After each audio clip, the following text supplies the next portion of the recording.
Hello everyone, welcome to Platform on Kaman Television and TV Zambia.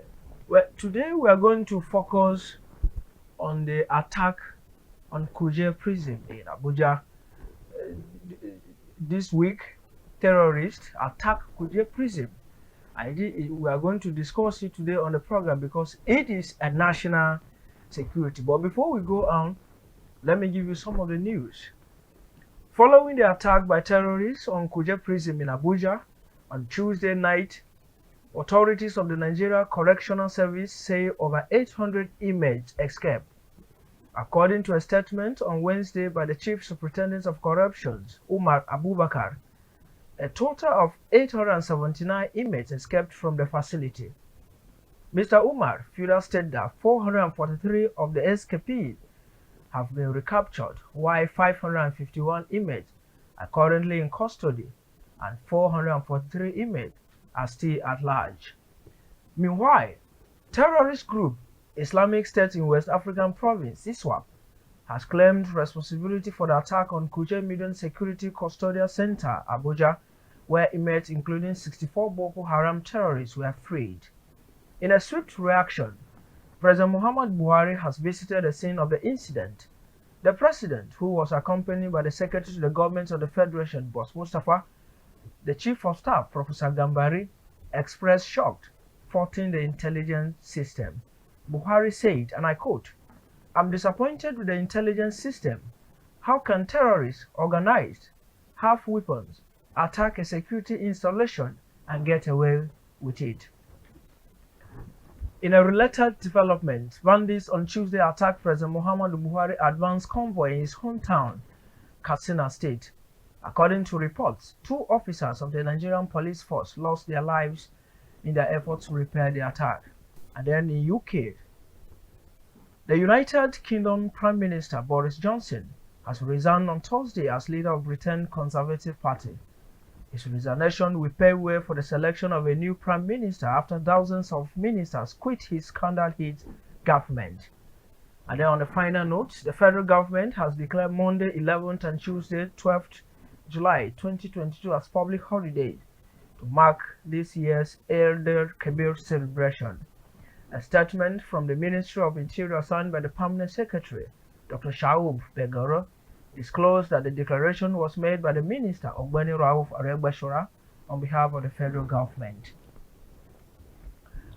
Well, a lot of things are happening in Nigeria, especially regarding security. Today we are going to discuss national security, the challenges, and a lot of things that are inside. And then I have today on the program a security consultant, Dr. Lionel Vonfrederick Rawlins. Nice to see you again. Always a pleasure to be here, sir. National security. It does look or is not where. What can you tell us? The attack on the Kuje prison in Abuja, the seat of power. What do you make of this attack? It is very sad. It's a sad day. And everyone in Nigeria should be very saddened and frightened. Because if you can attack an institution like the prison in the country's capital and get away with it, and is boastful enough to videotape it and then broadcast it, air it for the world to see, it tells you, or it tells us, that these people on top of the world, they feel as if they can do what they want to do, whenever they want to do, and however they want to do it. So there's nothing to worry about. On their side, us, the people who live in the good citizens, we need to worry, because that is a clear sign that the bad guys are winning. When the Senate president visited the scene of the incident, he said something that this attack is masterminded by an insider. When he mentioned insider, what do you make of this? Coming from the Senate president, he said he's an insider. I wouldn't doubt it at all because there is too many things are wrong. First of all, they knew that there was going to be an attack. They knew it. They were told by several people, yet no one did anything. So it tells me that maybe somebody wanted the attack to take place. The officers at the correctional sent the prison, or Somebody higher up. It has to be higher up. The officers, the correctional officers who work there, they are just rank and file. They're not decision makers. So it's not as if they could take that information and do something with it. It has to be somebody much higher than that. And as a matter of fact, so high that it goes into the chief, the security chiefs, and also the government. And then a few hours, 24 hours before the attack, the military who was serving there was removed. They were called back or transferred, pending their replacement, to come and replace them. Within that short space of time, it was when the attack took place. Other things to think about was, how is it that the terrorists can actually know instinctively what cells to go to free their captives, to free their colleagues, and to free their friends. If you and I broke into a prison, would we know what cells contain what prisoners? We won't know.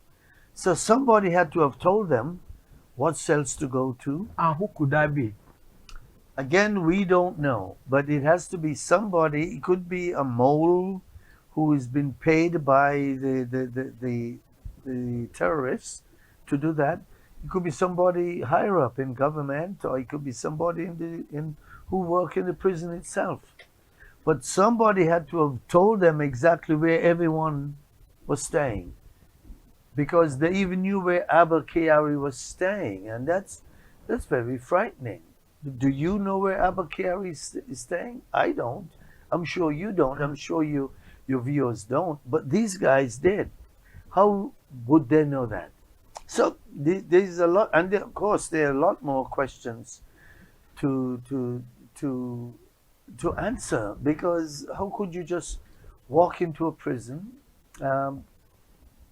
blow it up, nobody responded, there was no rapid response, it went on for hours, no one came.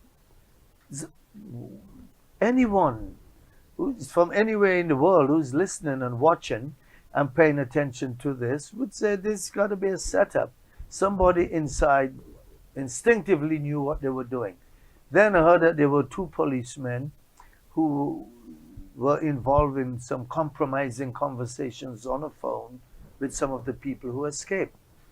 So put all of that in a pot, and you will see that there was somebody who is within the organization, within the prison, within the government structure, within the security architecture, who was able to aid and abet the criminals.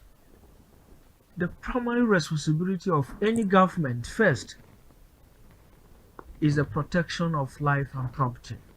Right. Anywhere in the world. Anywhere. What do you make of this regarding what is happening in the country right now? Do Well, you think the government failed on the other hand? I don't want to say the government has failed, because we haven't gotten to that stage of a failed state as yet. But there are so many lapses in security that people Sorry to chip in. President Muhammad Buhari, when he visited the scene, yes. he said something. He said it happened because of lack of intelligence system. The security chief sometimes say they don't have weapons, and who is in charge? He is a president, and the president blamed them now.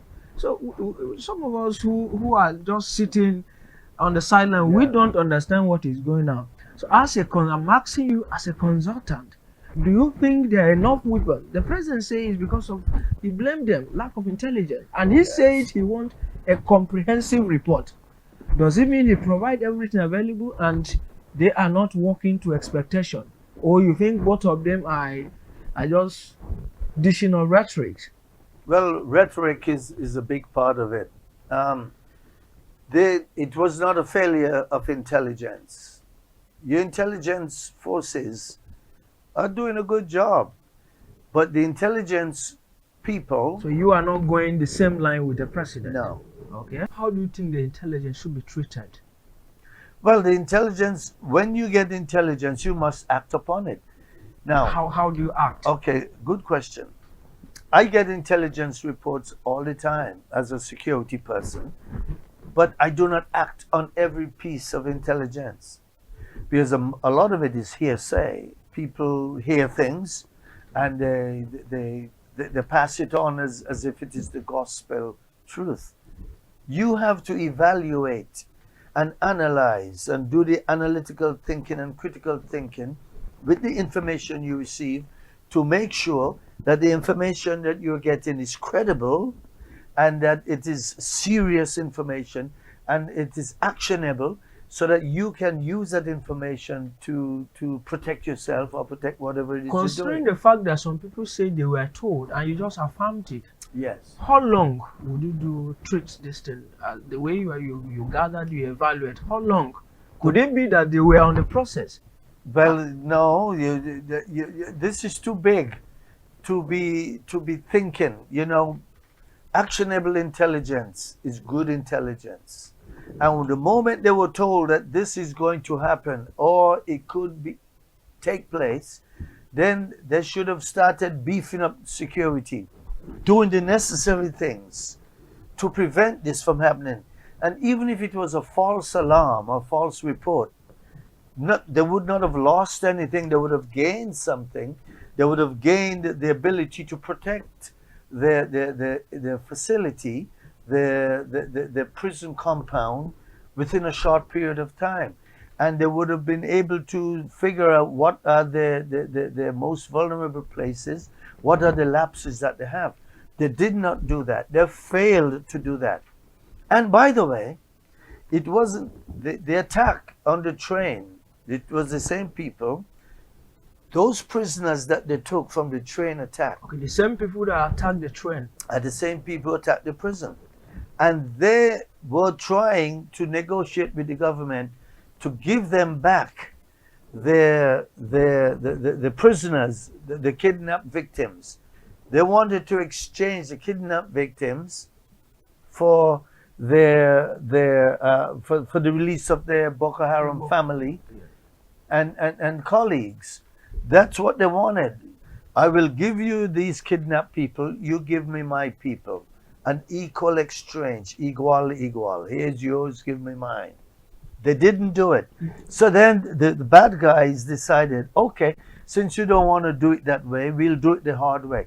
I'm going to break into your prison. I'm going to free my people. I'm going to take them out of there, and I still am going to keep the prisoners, keep the kidnapped victims. Which But now, do you think that was proper to have exchanged? well, you know, the government knows to use the word proper is that is too much of a philosophical question, because nothing is proper when it comes to people's lives, and when people's lives are at stake, you cannot say is it proper to do this or to that. But what I know is that the government should have negotiated with the bad guys in some shape, some manner, some form, to say, even if you didn't get all of the kidnapped victims back, you could have got the majority of them, and then maybe those who couldn't afford to pay for the rest of the family could pay. But the government was the ones who was involved in the negotiation, and they know exactly why they didn't comply with the needs of the bad guys. Well, we have a lot to discuss on the program, but we're due for a break. We take a break. And when we return, we'll be discussing about the threat to an ordinary citizen. And then we are going to find out some solution, the lasting solution to the cases of insecurity.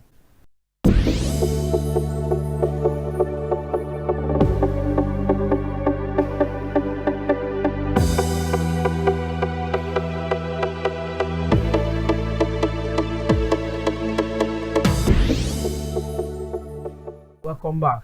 Thanks for staying with us. Well, doctor, we are discussing about how these guys, were the Boko Haram members. Were actually, they were, some of them are incarcerated for many years. Some of them since 2012. They are there. Yes. They belong. Some 10 years, some 12 years, some 9 years, depending on when they commit the crime. But it's been a long time. Now, the big question now is 64 members, all of them, according to the report by the Chief Superintendent of Corruption, Omar Abubakar, all of them are freed. 64. What is the fear here? They're on the street. Yes, and it could be more. It could be more. They said it's 64. It could be 100, and we won't know, because then we never get the full scope of the truth. So what is a major fear here? Well, the major fear is these people are going to be all over the place. They're going to go back and join. Some will join Boko Haram, ISWAP, and Saru. But they're going to go back and rejoin their colleagues and create terror, bring terror on the country. As a security consultant, I want you to throw more light on this. The ones that were outside, I'm talking about the Boko Haram members, the ones that were outside operating, and those ones that were in prison. Do you think they will be more angered? They were incarcerated. They are incarcerated for about 10 years. Now they are not out because they were granted bail. They were freed by the government. They are freed because some of their members find a way, attack the prison, and take them out. How do you think? What is the major fear now? Would they be more angered, or they will just repent? There's no repenting going on here. These guys are hardcore believers in the ideology of Boko Haram, ISWAP, and Saru. So there's no repentance. They're very angry, and they've already issued threats to the soldiers who captured them. You put us in prison for 10 years. We are going to come and get you. Some of these people have retired, and they're no longer serving in the military. So who's going to protect them from these guys who decided, I'm going to come and get you, and I'm going to kill you for incarcerating me 10 years ago? Secondly, these guys are now going to go join their groups, and they're going to be able to destroy, even create more death and destruction in the country. Not only those people who belong to Boko Haram and ISWAP and Ansaru, a lot of these people are now going to, if you were a prisoner who murdered somebody and was serving time in prison for murder or rape or some other terrible crime, and you were freed, are you going to go back to your house? No, you won't, because the government going to come and arrest you. So where do you go? You got to go to a place where the people will accept you. People who are just like you. You're a criminal, you're a terrorist, you're a murderer, you're a rapist. Where do you go? You go join one of the terrorist organization. You join one of the bandit organization. You join IPOB or one of the secessionists organization, or you go join the Delta militants, the Niger Delta militants, or you join some drug selling organization, but you're not going to church and you're not going to go to mosque. So where do you go? So all these bad people, over 400 of them, where are they going? They're not going home for people to come and capture them. They're not going to school. They're not going to go to look for a job, and they're not going to church or mosque. They're going to go join some organization where they will be accepted amongst the people who are just like them, criminals. So where do we go from here? Well, we're in trouble because the government have to find a way to bring these people back.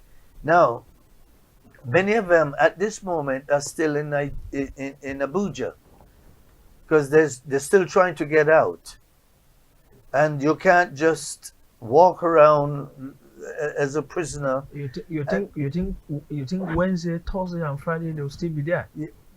Some have gotten away because some are more savvy than others.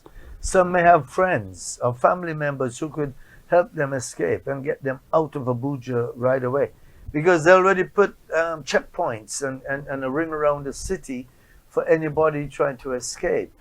And so there are a lot of people who were not able to get out of the city as yet.